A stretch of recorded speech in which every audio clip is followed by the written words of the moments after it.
ঘরে যদি বানানো যায় মজাদার চিংড়ি মাছের মালাইকারি তাহলে কেমন হয়। আসসালামু আলাইকুম, যে যেখান থেকেই আমার ব্লগটি দেখছেন আশা করি আল্লাহর রহমতে সবাই ভালো আছেন।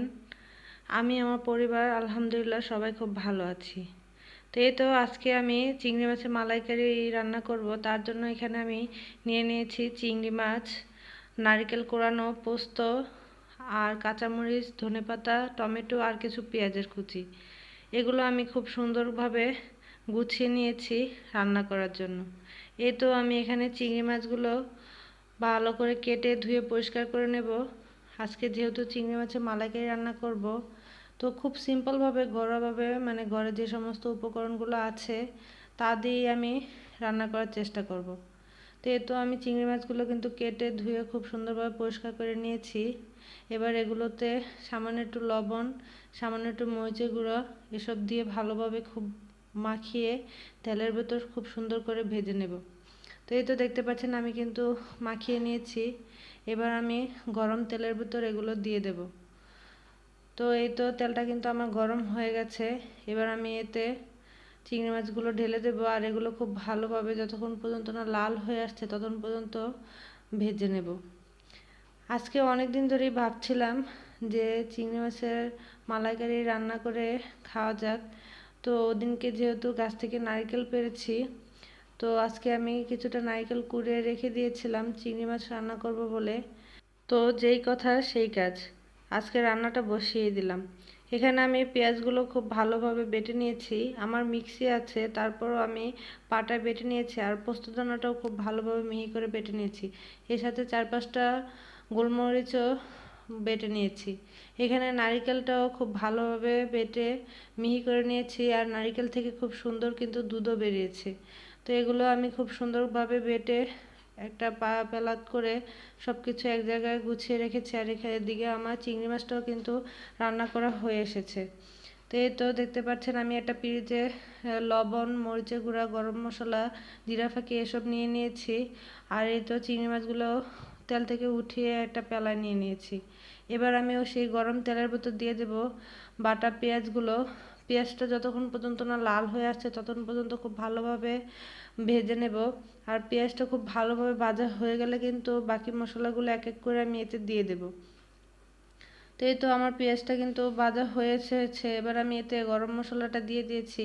এবার গরম মশলাগুলো খুব ভালোভাবে ভাজা হয়ে গেলে এবার এতে আমি আদা রসুন বাটাও দিয়ে দিলাম। আদা রসুন বাটা খুব অল্প করেই দিয়েছি। চিংড়ি মাছে আমার তত বেশি একটা আদা রসুন বাটা ভালো লাগে না, তো আমি আমার পছন্দ মতোই আদা রসুন বাটা দিয়েছি। এবার আমি এতে দিয়ে দিচ্ছি গোলমরিচ আর পোস্তদানা বাটা। এবার এটাকেও খুব ভালোভাবে কষিয়ে নেব। এটাও তেলের ভেতর খুব ভালোভাবে কষানো হয়ে গেলে একটা সুন্দর কিন্তু ফ্লেভার আসে। তো এই তো আমার এটা কিন্তু খুব ভালোভাবে হয়ে গেছে। এবার আমি এতে বাকি মশলাগুলো দিয়ে দিচ্ছি।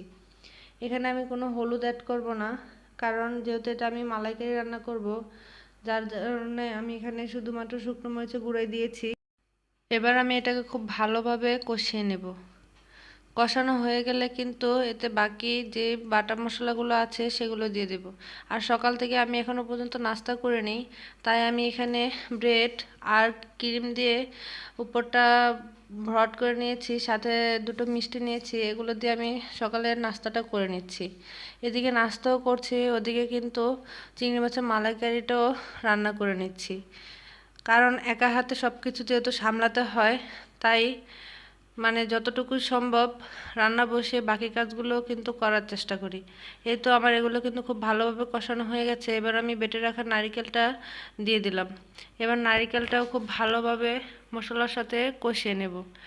আর সবাইকে একটা অনুরোধ করছি, সবাই আমার ভিডিওটি পুরোটা দেখবেন, টেনে টেনে দেখবেন না। আর আমার ভিডিওটি যদি আপনাদের সবার ভালো লেগে থাকে তাহলে অবশ্যই একটা লাইক, একটা কমেন্ট করে যাবেন, যাতে আমি আরও সামনের দিকে ভিডিও করা আগ্রহী হই, আরও যাতে কাজ করতে পারি, আরও যাতে এগিয়ে যেতে পারি, সেই জন্য মনে যাতে অনেক সাহস পাই।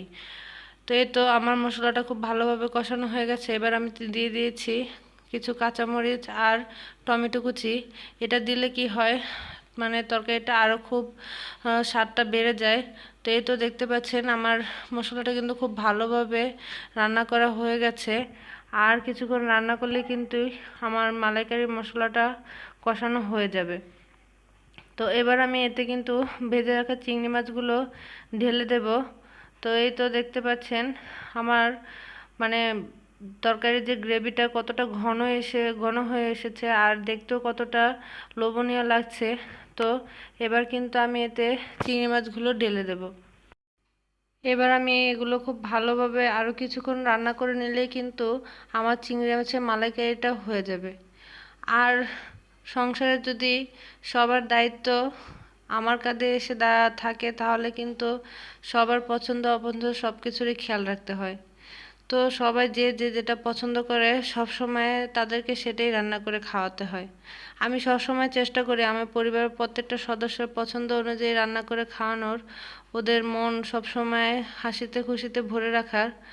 তো এই তো দেখতে পাচ্ছেন আমার রান্নাটা কিন্তু প্রায় কমপ্লিট। এবার আমি উপর থেকে কিছু ধনেপাতা কুচি ছড়িয়ে দিলাম, কারণ এটা দেখতেও অনেক সুন্দর লাগবে আর খেতেও কিন্তু ভালো লাগবে। তো এই তো দেখতে পাচ্ছেন আমার রান্না কিন্তু প্রায় শেষ, আর দেখতেও কিন্তু অনেকটা লোভনীয় লাগছে। এবার আমি এই তো এটাকে আমি একটা প্যালার ভেতর বেড়ে নিচ্ছি এখন। আর দেখতেও কিন্তু অনেকটা লোভনীয় লাগছে, মাশাল্লাহ। খেতেও কিন্তু ভীষণ মজার হবে, দেখেই বোঝা যাচ্ছে। তো এবার আমি গরম ভাতের সাথে এই চিংড়ি মাছের মালাইকারি দিয়ে খাবো, আর আমার পরিবারের সবাই খাবে। আর আজকে কিন্তু এই চিংড়ি মাছের মালাইকারি দিয়েই কিন্তু সবাই পেট ভরে ভাত খেয়ে নেবে।